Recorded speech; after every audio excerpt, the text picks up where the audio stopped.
Buenos días, Andalucía, con Álvaro Moreno de la Santa.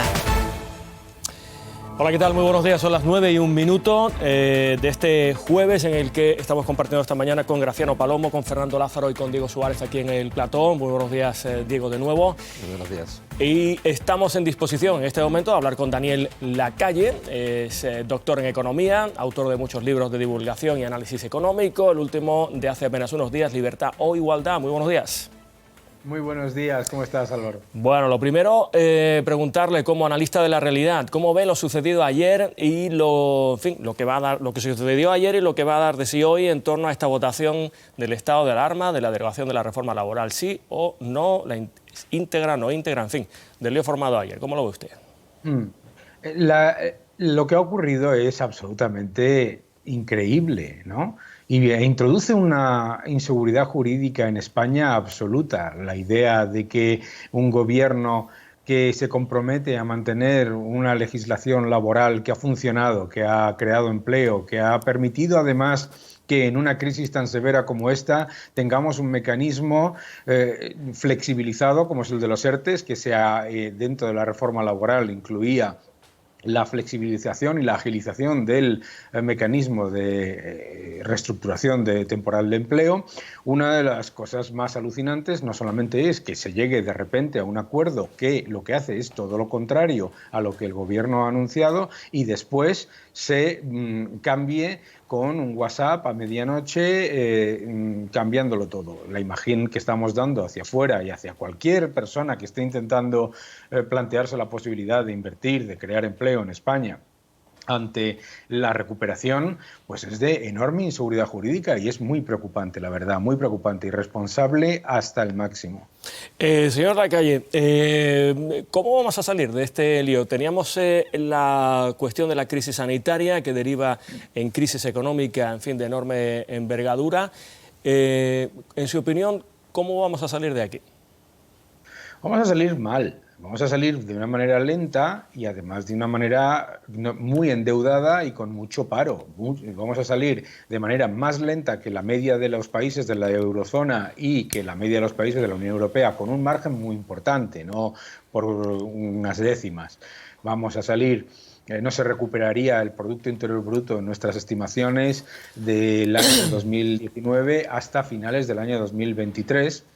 Un nivel de desempleo muy alto y un nivel de endeudamiento muy preocupante, porque claro, el nivel de endeudamiento en el que estamos incurriendo es de los más fuertes de todos nuestros socios. Hemos presentado uno de los mayores niveles de déficit para 2020, pero el gobierno nos está diciendo lo que es más preocupante, que el 2021 y el 2022 serán años de enorme déficit también. Por lo tanto, va a ser complicado, pero también tenemos la enorme suerte, y esta es la parte positiva, la realidad de España es que no se ha roto nada más que lo que ha habido es un cierre forzoso y que la capacidad de creación de empleo, la capacidad de las empresas, la existencia de esas mismas empresas, etcétera, todo lo que tiene que ver con el tejido productivo está relativamente intacto. Entonces lo que se tiene que hacer es tomar medidas serias para acabar con este cierre forzoso absolutamente ineficaz y completa y absolutamente devastador económicamente, y tomar medidas como los países serios, porque eso es que nos suelen decir algo como que esto lo está haciendo todo el mundo. No es cierto. España es uno de los países que ha tenido un cierre más severo y más agresivo y además no coordinado con las empresas, y además que ha tenido un peor desempeño en cuanto a gestión de la pandemia. Pero es que sobre todo nosotros con el nivel de paro del que ya partíamos y prácticamente un 40% de la población laboral en algún tipo de desempleo para junio más o menos, no podemos tomar las medidas a la ligera. Señor Lacalle, la factura sanitaria va a ser enorme, en eso están de acuerdo todos los economistas y analistas de la realidad. La deuda es enorme también. Entonces, ¿cómo se va a pagar? Bueno, la deuda se va a pagar o se paga con mayor crecimiento y mayor empleo, y además muy rápido, o nos vemos abocados a un proceso de recortes y de aumentos de impuestos que retrasarían la recuperación durante muchos años, desafortunadamente. Es que aquí recordemos que la capacidad de la economía de recuperarse es relativamente fuerte. Sin embargo, si le vamos poniendo por parte del gobierno escollos, zancadillas y problemas, pues entonces no se va a poder hacer. El gobierno debería estar ahora, mientras estamos hablando, presentando ante la Unión Europea un plan de reestructuración de gasto público para priorizar el gasto sanitario, para priorizar la remuneración de los sanitarios y de las fuerzas y cuerpos de seguridad, para priorizar también el pago de los ERTES, hay más de 900.000 ERTES que no se han pagado, y reducir aquellas partidas, que son muchas, estamos hablando de más de 25.000 millones, de gasto superfluo, duplicado o no necesario en estos momentos. Es una cuestión de priorizar y luego, por supuesto, de evitar que llegar a una situación en la que el gobierno se vea obligado a pedir ayuda financiera a la Unión Europea, que va a venir con importantísimas condiciones, como no puede ser de otra manera. Yo creo que, en fin, hay mucha gente, nosotros tratamos de ser didácticos en nuestra exposición y hay mucha gente que no entiende que, por un lado, hay muchísima gente que no ha cobrado los ERTES todavía y lo que se cobra de los ERTES, en fin, da para lo que da, pero no hay mucha gente que no lo ha cobrado. Por un lado, la factura de esta crisis sanitaria va a ser muy grande, pero por otra, se anuncia un ingreso mínimo vital. En fin, ¿de dónde se va a coger, de dónde se va a salir tanto dinero? De ningún sitio. Es que efectivamente la gente no lo entiende porque es incomprensible y porque no es cierto. Es decir, un Estado que se encuentra con el desplome absoluto de los ingresos fiscales por destrucción de empresas, destrucción de empleo, etcétera, y además se le disparan lo que se llaman los estabilizadores automáticos, que son los gastos por paro, por sanidad, etcétera, y que no ha recortado ni uno solo de los gastos de la administración que había aumentado en el año 2019 y 2018, se encuentra que no tiene caja para pagar los ERTES y nos anuncia un ingreso mínimo vital que primero, y esto es muy importante porque cualquier ciudadano de Andalucía o de cualquier comunidad autónoma sabe que la renta mínima de inserción ya existe en las comunidades autónomas. Segundo, sabe que ya hay otros mecanismos de asistencia, pero es que sobre todo, como me acabas de comentar, es que el ciudadano medio dice, ¿y esto de dónde sale? Porque no hay espacio fiscal, no hay memoria económica, no se ha presentado nada. El gobierno está presentando constantemente medidas de titular de gasto que luego no puede implementar porque no hay presupuesto.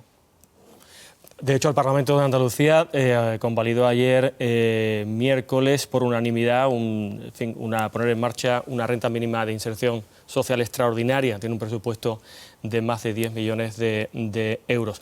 En cualquier caso, a día de hoy, la gente, como decimos, no ha cobrado los ERTES, pero lo cierto es que todo el mundo, cuando esto estalla, mira al Estado. Mira al Estado, a las autonomías, a las instituciones. Pero usted, en su libro y en otras exposiciones, dice que el Estado no es la solución. Defiende un capitalismo social, le llama.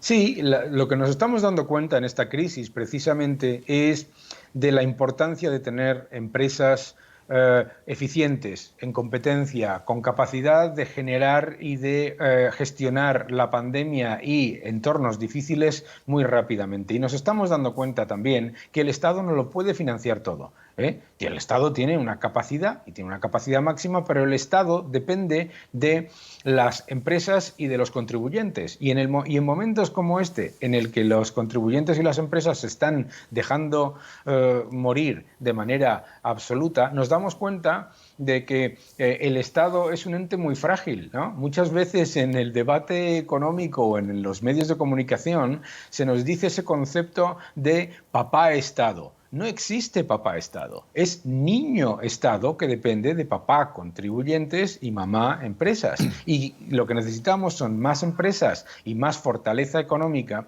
y precisamente para los retos del futuro lo que vamos a necesitar es mucha mayor colaboración público-privada en la que las empresas van a ser clave. Lo que se ha conseguido en los últimos años ha sido muy importante y lo que tenemos es que desarrollarlo. Eso es lo que propongo en el libro y lo que muestro es, primero, doy un manual con datos y con argumentos serios para que cada ciudadano pueda desmontar los mensajes de soluciones mágicas que nos están intentando vender.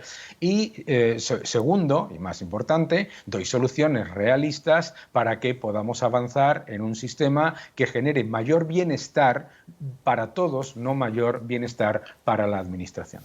Daniel Lacalle está con nosotros, Diego Suárez, Graciano Palomo y Fernando Lázaro, que tienen alguna cuestión que plantearle. Diego, empezamos por ti si quieres. Sí, Daniel, buenos días, encantado de saludarte. Me gustaría comentar contigo la posición esa posición común de Francia y de Alemania de plantear un plan en inicio con 500.000 millones de euros para afrontar esta pandemia. Ayer Merkel dijo que la solución no debería venir en ningún caso de los Estados, sino de Europa, de más Europa. En ese sentido, ¿cómo valoras ese plan? Si crees que puede ser un punto de partida interesante, y me gustaría que te pusieras en el papel de la ministra de Economía en este momento y me dieras 3 medidas concretas que se pudieran tomar mañana y que no esté tomando el Gobierno.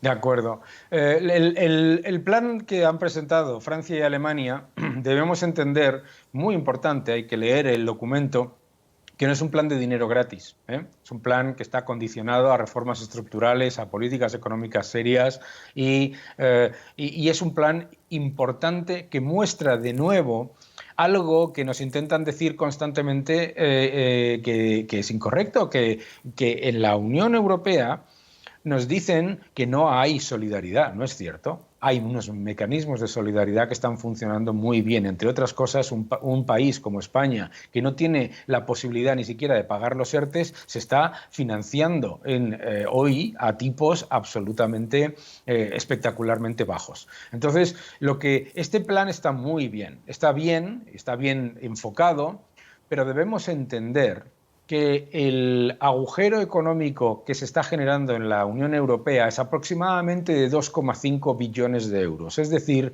como 2,5 veces el Producto Interior Bruto de España.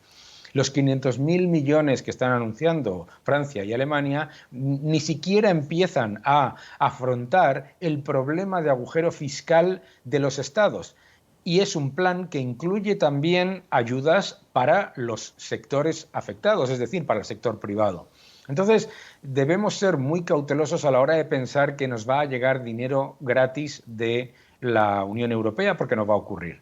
Pero bueno, es importante entender que hay mecanismos de solidaridad con responsabilidad y con condicionalidad que se van a poner en marcha para mitigar el impacto.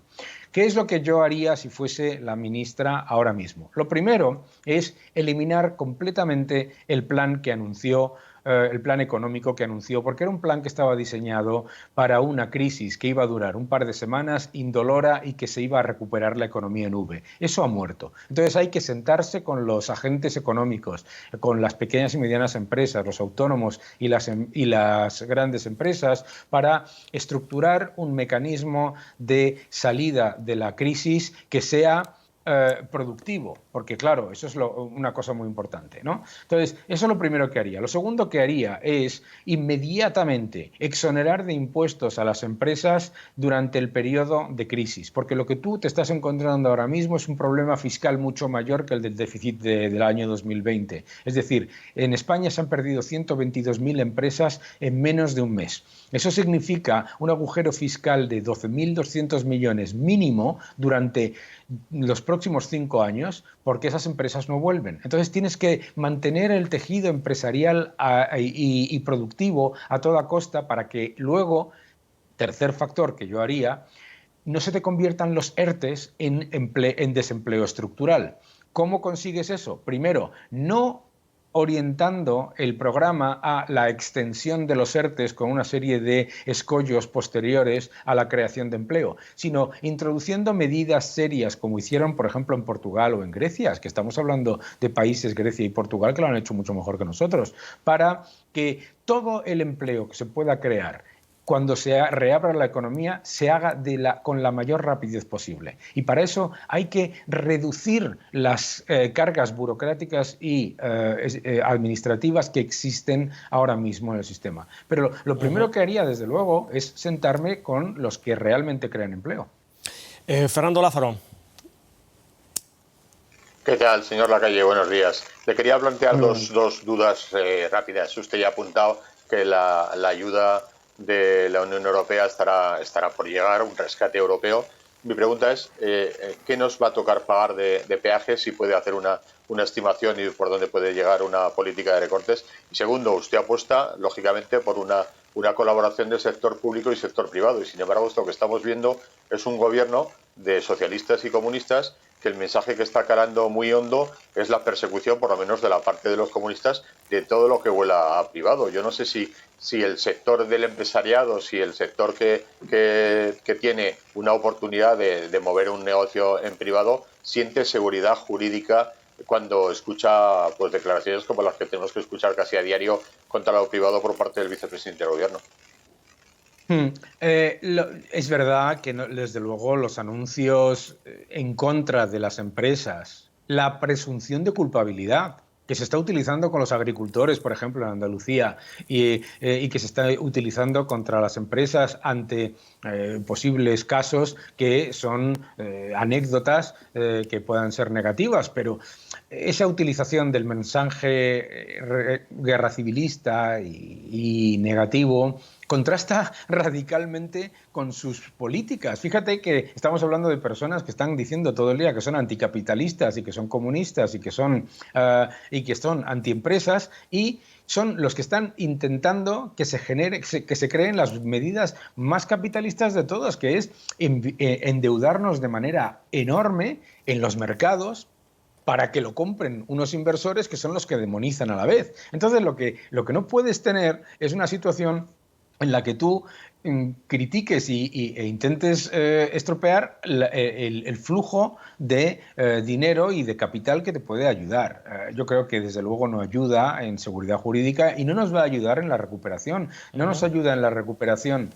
El segundo factor, el de los recortes a ver, se pueden hacer, yo creo que cualquier economista, lo hemos hablado muchas veces en debates con economistas de distintas ideologías, yo creo que cualquier economista se sienta con otros dos economistas de distintas ideologías, con los presupuestos del Estado y empieza a reducir partidas que no son necesarias ante una crisis como esta para evitar que se lleven a cabo recortes en las cosas que todos valoramos, las pensiones, las prestaciones sanitarias y educativas, etcétera. Yo creo que eso se puede hacer, se puede priorizar, y yo creo que el riesgo es intentar empujar la economía al límite, que me parece que es lo que está intentando hacer el gobierno, para que en Europa decidan regalarnos el dinero a cambio de nada, que no va a ocurrir.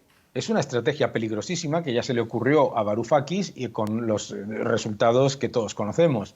Yo creo que debemos ser muy cautelosos con eso. Yo espero que se presente un plan serio de reordenación de gasto público para evitar que nos metamos en grandes recortes. Graciano Palomo, te pido brevedad, por favor. Sí, ¿qué tal, Dani? ¿Cómo estás?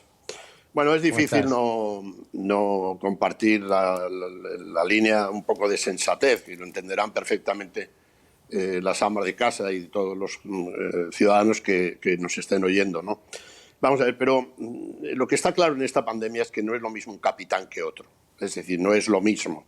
Y lo que hay es que frente a todos estos ingentes problemas, descomunales problemas que tiene el país, hay un gobierno que se aferra a lo cantonal para salir adelante, incluso con Bildu. No sé lo que pensará el señor González, el señor Guerra, Jordi Sevilla y todo el elenco del socialismo histórico. Y por otro lado, Merkel, Rutte, Kurz, Macron saben perfectamente lo que está ocurriendo.